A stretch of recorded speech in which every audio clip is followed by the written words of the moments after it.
আমারও একটা শখের নারী ছিল, যাকে একাকার সমান ভালোবাসা দিয়ে শুধু অবহেলাই পেয়ে গেলাম। ভালো থাকুক সে।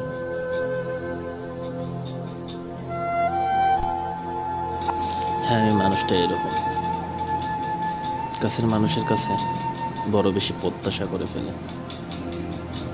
তাদের দেয়া ছোট ছোট আঘাতগুলো আমাকে অনেক বেশি কষ্ট দেয়। আমি বোঝাতেই পারি না আমি কি চাই। একটা কষ্ট থেকে গেল, আমাকে বোঝার মতো কেউ নেই।